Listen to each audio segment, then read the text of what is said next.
What is up, everybody? Isaac here with Civil Engineering Academy. Excited to be with you on another podcast episode. Thanks for liking. Thanks for subscribing. Thanks for being interested in this stuff and this weird part of the internet that you have found us. And we appreciate you leaving a like, leaving a comment, and all of that jazz. So today I'm excited to bring a special guest on. His name is Winston, and he is a drainage engineer out of Florida and does some really neat stuff. But I'm bringing him on because he was a past course student who passed his water resources depth exam, and he shares some true value bombs in this episode about preparing for your PE exam. Now, it only took him about a month and a half of study time, but when he really drills into something, he goes all in, studies crazy hours, and reaches his goals. But he shares some really neat insights as to you discovering what works for you and your own study methods. And it's really what led him to finding us on our course at Civil Engineering Academy. And he found us actually through ChatGPT. So I thought that was pretty funny. Anyway, he shares all these details and more in today's episode. There's a lot of good information in here. I'm sure will be good for you if you're preparing for your PE exam. So if you are in that boat, you're going to want to listen to this episode with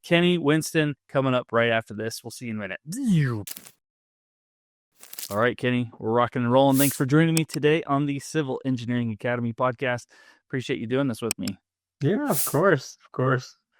Well, I'm excited. You passed your PE exam, which is a huge milestone and a big congratulations to you. It sounds like you're coming off being sick from celebrating, though. What happened there? Yeah, my wife and I, we decided we had our honeymoon about a year and a half ago, and we did like a part 2 of our honeymoon, and it just so lined up to where it's like perfect. I think I got my score back like the night before we left.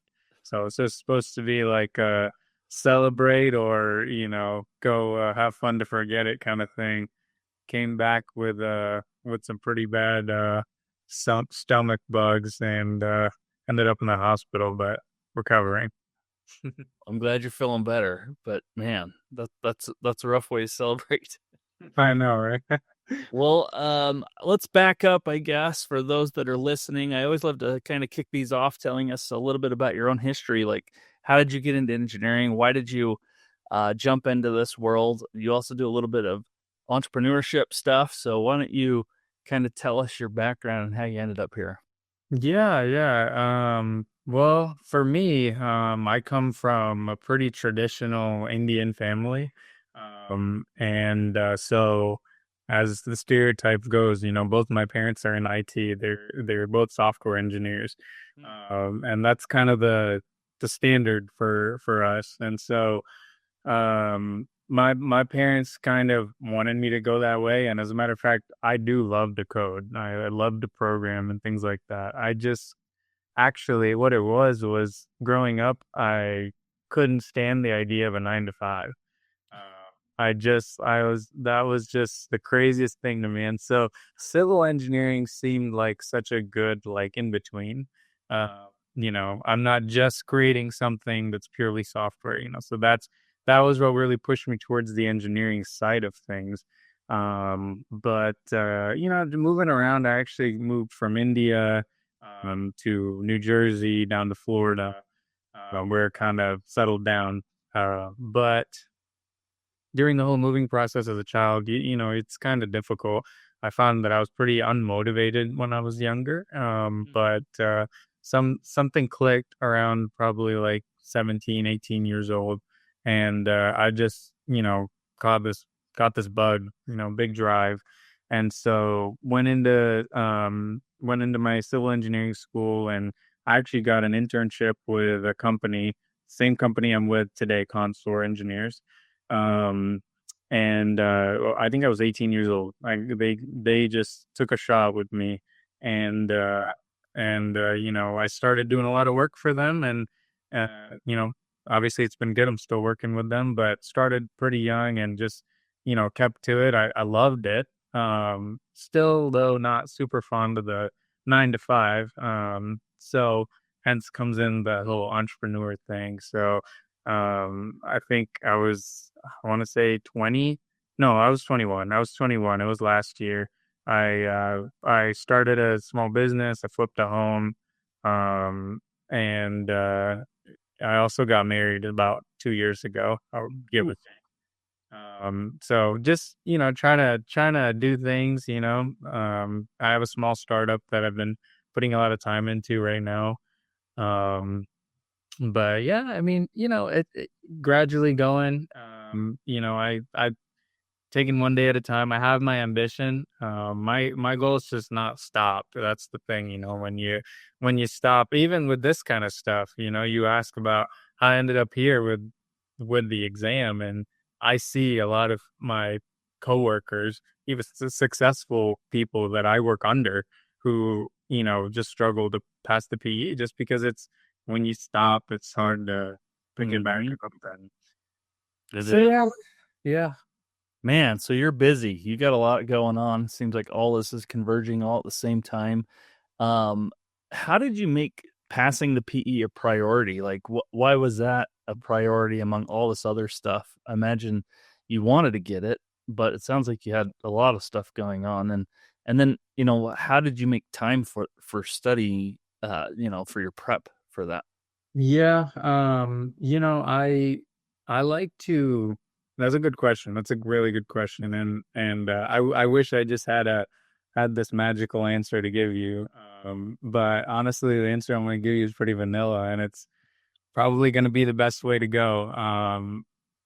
For the people that can make it work. I like to read a lot of books, listen to a lot of podcasts, and so I've found that very successful people have good ways of managing their time and being able to shift focuses very quickly. I've never been able to be that way. I am the kind of person that starts something and gets into it and like doesn't realize it's 3 a.m. because I just am so like into it. Very difficult for me to shift focuses laterally. So I always knew that when the time came for my PE exam, that I would just need to allocate some time and put all the other things on pause. And really, that was the how I planned for this. When I started looking at my goals, my aspirations, this little 2 month time frame was the only 2 months that I felt that I could do that, because I'm transitioning away from real estate and more into like a um, consulting like optimization kind of company, right, or firm right now, with my own private endeavors. So that was like a good, because of the transition, it was a good time to pause on that. With work, they work was almost always ready to accommodate these kinds of things. Still had a 40-hour work week or workload and sometimes more, but Mm. was able to manage that. We've been married for a while, so my wife was definitely on board, which huge. I don't think that it would have been possible without that. And What does she do, by the way? I'm just curious. Like, is she working somewhere too? so yeah, my wife actually we dated all through college and got married pretty much right out of college, and she got her studio art degree, and went Mm. into teaching. She was an art teacher for a while, and that was just so much on our family, on her. It was rough going, and I kudos to all the teachers out there. I don't know how they do it, let alone their families. Oh my goodness. And so with that, she actually shifted gears to real estate because I did the flip, and she kind of fell in love with that, and so she got her license, and she's been doing um, acting as a real estate agent in this Tampa, Zephyr Hills, Wesley Chapel area. Wow, But else, awesome. right? So a lot of moving parts, You and got a lot like I going on. said, exactly, like I said, it's we have our goals and aspirations. It's one step at a time, and and really, like I told you, I had to tell myself I need to allocate. And I honestly, if I'm being real, I said 2 months. I knew in the back of my mind it'd be 1 month. Mm. And I also mentioned like I'm the type of person to start something, see it through, and move on. Like I just, I don't, I've been known to start my own personal projects and work through the entire night. Come home from work, start on something. I don't stop until it's morning, getting ready for work again. Like I just Dang. and I will say it's far and few in between, but when I get those passionate projects, that's how it goes for me. And And I know not everybody's like that. I even at work, I don't take a lunch break because I just don't like to stop. I just want to get it done, you know. Right. I'll just usually eat while I work or something. But How many um, hours do you think you put into studying in that time frame? you know, I was trying to think about like the actual hours actually before we even got on this call, and if I had to guess, I would say it was about 10 to 12 full days. When I say full, I mean like morning to night. Like it was the entire day was only that. So uh call it between like 80, 120 hours, somewhere in that range. Now for my FE exam, I decided to just kind of wing it like a little bit. I had just come out of college. I was like, this, pretty fresh in my mind. So I just, watched some YouTube videos, did some practice exams. I studied for like 3 days. Then again, when I say 3 days, I locked myself in a room and morning to night, nothing but studying. And that worked out. I passed first time. So that was great. I knew looking at the coursework that this would not be that simple, especially because it's been a few years gap. So what I did was I actually started studying about 2 months in advance. I really started like 3 months, but that first month I did maybe two modules. Like it was just so slow. That second month came along and I tried to stick to a module a day. And kind of like I found like an hour in my day between, you know, gym or whatever, you know what I mean? Um, but that also it was I was getting through the modules, but I knew because I know how I work that it wasn't going to be super efficient, and unfortunately it wasn't because I came to the last month, it was about 3-4 weeks up before my exam, and that's when I was like, all right, let's kick into gear. And I wasn't nervous. I planned out based on the timings in the module, like time I had to study. Pretty much what I did was did a module a day very strictly that last month. And then it was around Memorial Day weekend, and I took like 2 days off of work. So I had a 3-day weekend, took 2 days off of work. So I had like 5 days before my exam day. And I took those 5 days. I literally did about probably half of your course in those 5 days. And they got to do one practice exam like all the way through, making sure I understood like how to get every single one of those right, not leaving any loose ends. And honestly, by the end of that, I felt so confident I could pass it. Like I didn't even, I mean, I knew that there was always a chance, that I would need to take it again, but I was like, if I fail this, I don't really think it's because of preparation. What was making me nervous, which, is I think uncommon, but for me is because I'm used to these study habits, like the stuff I learned in the first month, I felt a bit fuzzy on, because I felt like it was so distant compared to when I kind of sprinted for it, and just really, I learn best when everything's kind of close together and I can connect a lot of dots. You know what I mean? But I mean, I think your course is very streamlined, and I think and I knew that. Just doing a quick overview when I planned for this month of, like how I'm gonna sprint, how I'm gonna get there, understand everything, not only just do the modules, but to actually successfully absorb the information in the modules.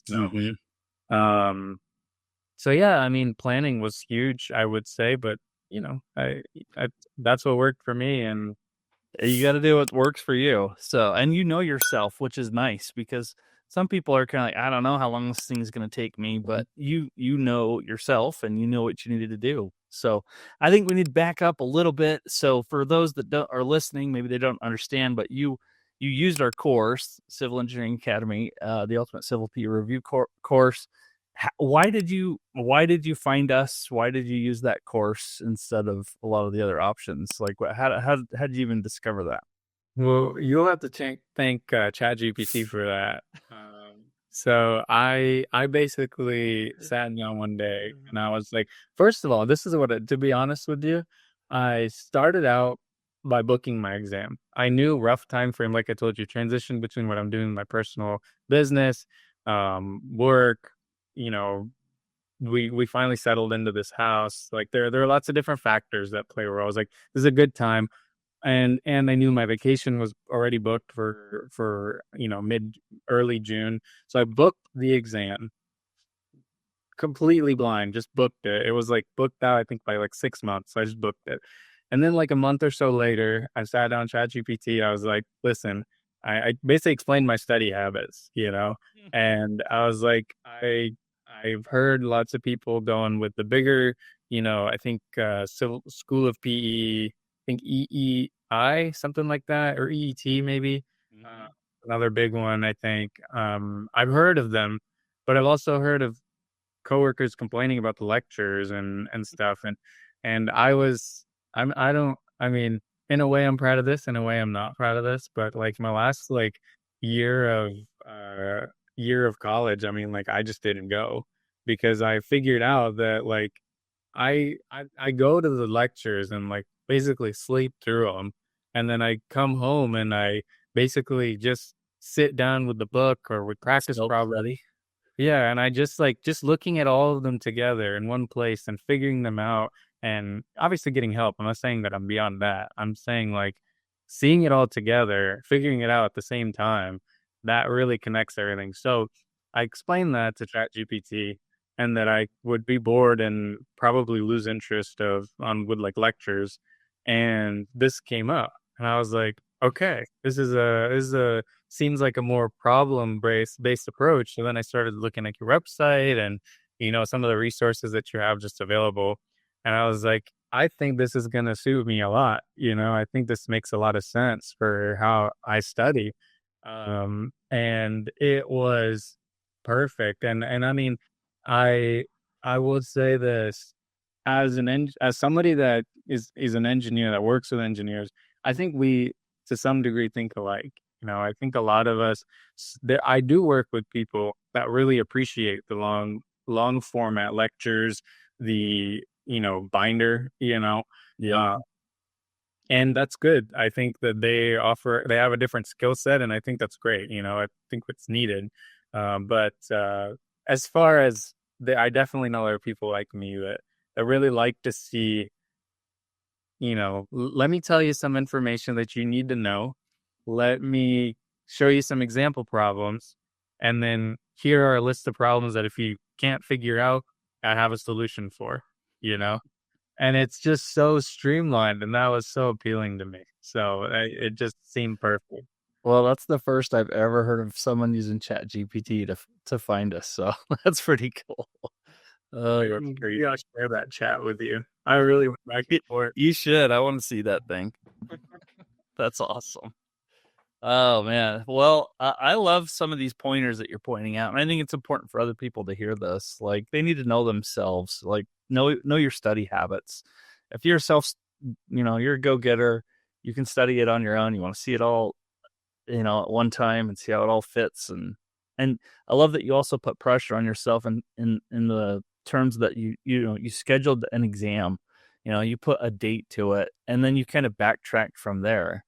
And so a lot of people don't do that. They'll kick it down the road so many times that, it's like, man, you got to stick with it. And it's human nature to kind of want to do that. But if you're putting a date to it, then there's some automatic pressure that comes along with that. And it sounds like you know yourself and you know how to study. And I'm glad the course could help you get there. So, is there any tricks that you found? And maybe we need to back up too. Like, what depth exam did you actually take? And Water resources. Water resources. Okay. And did you feel like there was any tricks on the exam that you were, as you went through the actual exam that was like, hey, this is tricky, or I wasn't prepared for this, or anything that came up like that? I think the preparation I got from doing the full course and knowing that I did the whole course was enough confidence that when there was, I mean, I had some like weird structures questions even, like that shocked some of my peers, like, you had this on your exam? I was like, yeah, I did. I jotted down the questions right after I got out because I was like, and then there were a few problems that even my like peers were like, I have no idea how to solve this. I would use online resources, couldn't figure it out because I think I think they have experimental questions. I think they try stuff out. And the thing was, I was confident enough with the other problems that I didn't really feel the need to worry about those, one-off things. And I really think that that was something I learned from the FE, and it carried through to be true with the PE.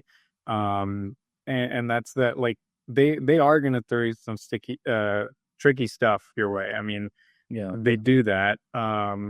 Anything I think that's a surprise from the course, I think I would default back to, it's not the things that are like that are far and few in between enough that if you're confident with the course material, I don't think that it's a problem. Yeah, it's like these fringe topics, these fringe kind of things that they throw in may throw people off, but if you're good at the core material, you should be solid at taking the exam. So Good. that makes This sense. is definitely not.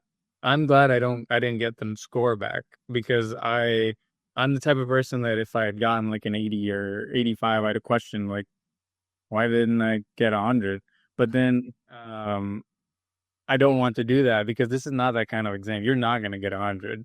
Right. Yeah, at least from my perspective, it's not like they can just ask such outlier questions, that if you're worried about every little outlier possible question, I mean, this is no longer a whatever 3-month course or whatever, it's going to be a lot more to handle all of those.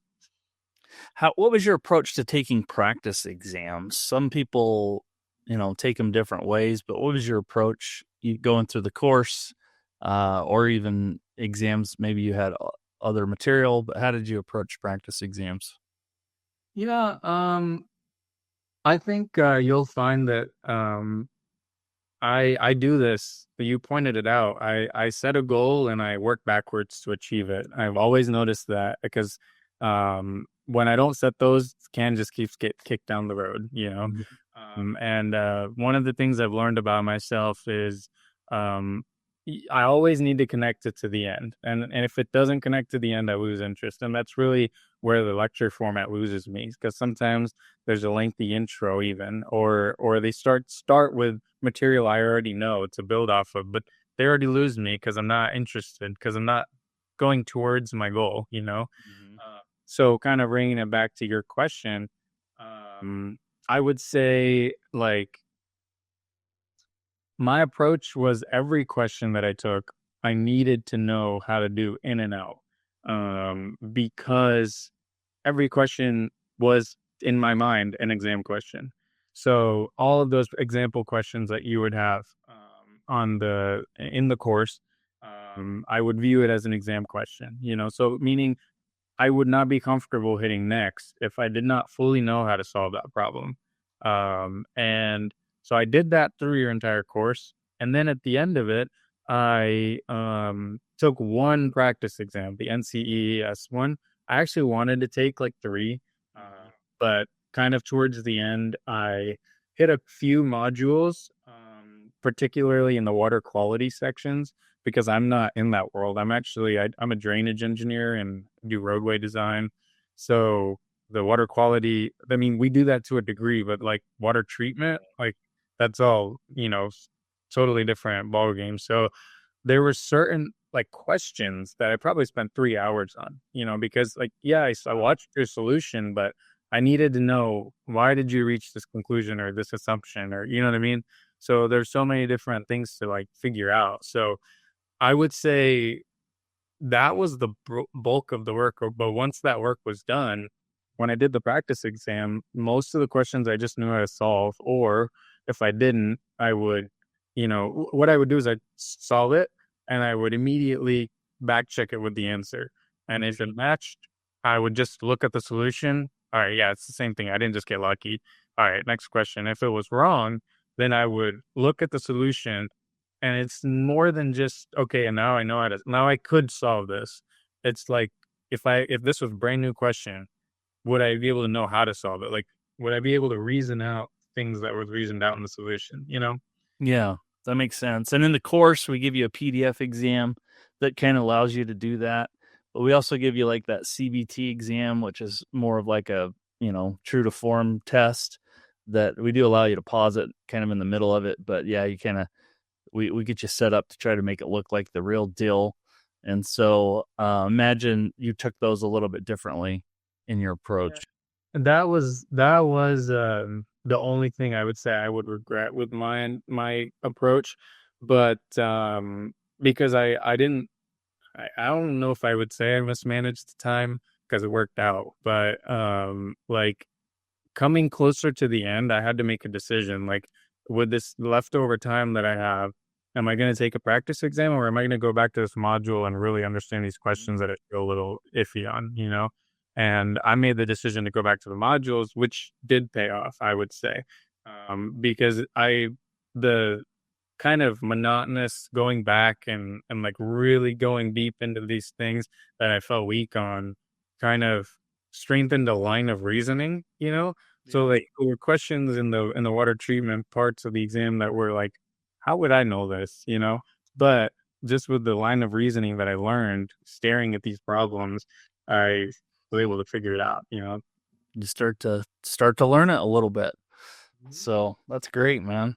How did you, or what advice would you give to people that struggle with the theory, like, theory questions that pop up? How do you prepare for that? I mean, in the course, we try to prepare you for that, but it's impossible to really prepare you for all theory that they could throw at you. What was your approach with that?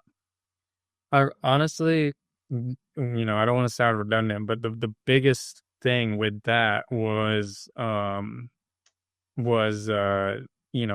doing every problem and knowing the why behind it all, you know? And it's I think this is important for people considering this course to understand. This is not the kind of course that you hit play and recline and just, succeed. I would say that if that were your goal, you should seek out a more extended lecture kind of course. This is more for people that like, know I'm I think if somebody knows how to study, so I would even say that people that have been removed from college or an academic setting for a long time may struggle. I don't know. I'm haven't been there, but um, for somebody that's seasoned in it and knows how to study, like this is like the golden chord for me. I just think it's like, but the warning I'm trying to give is that like you really need to get the most out of every problem because you've structured these problems to be like pinpoints in this whole like canvas that is everything you need to know.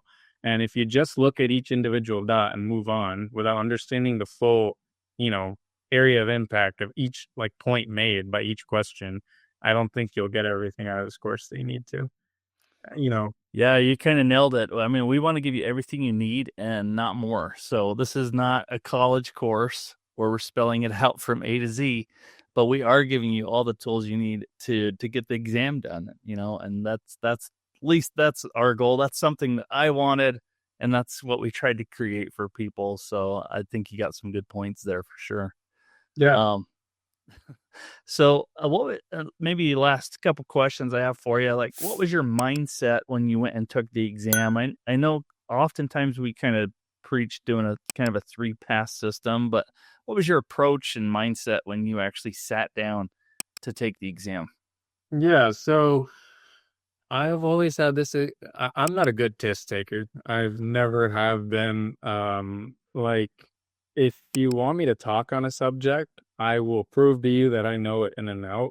But there's this testing format that I'm not particularly fond of. But I love solving problems. I just love the idea of getting something that doesn't work and making it work. Hmm. And so that's really the approach I took. That's the mindset I had. Going in, my strategy for taking the exam was not anything like a 3-pass.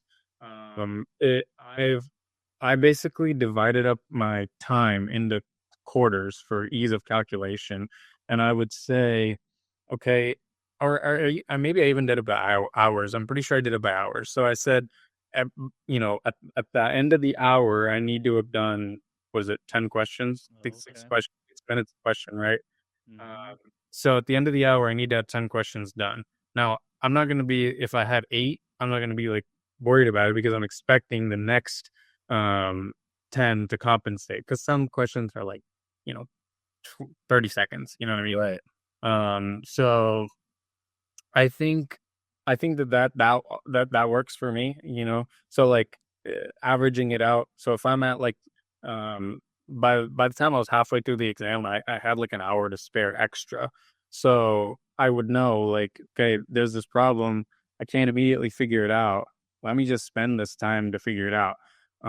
I've learned that for myself, the worst thing that I could do is spend like, say 10 minutes on a question trying to figure it out, then not figuring it out, putting a star on it, and then at the end I have some time and come back and it's like that all that initial 10 minutes of thinking just got wasted because now I got to reintroduce myself to the question, and you know what I mean?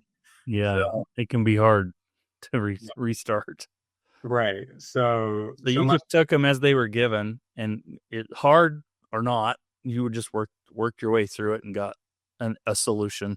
right. So if I was getting to the point where I was like, okay, I'm looking at the time, by the end of the hour, I'm gonna have like seven done, like I don't want that. Well, what I'll do is I would accept that maybe I just won't get this problem right, the one I'm stuck on.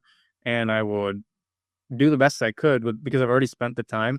Take pretty much the answer I'm gonna stick with. Take an educated guess, Mm-hmm. and then flag it. And at the end, if you have the time, come back. I had an abundance of time at the end, so I really went back and got to spend a lot of time with those problems. That's great, man. Well, this has been an awesome interview. Thanks for sharing your wisdom. I mean, is there any other tips that you would share with anybody taking the water resources exam? Yeah, I would urge one thing, like if my life could not have gone like completely on pause, pretty much I know I needed to keep working, but besides work, I was able to put everything on pause.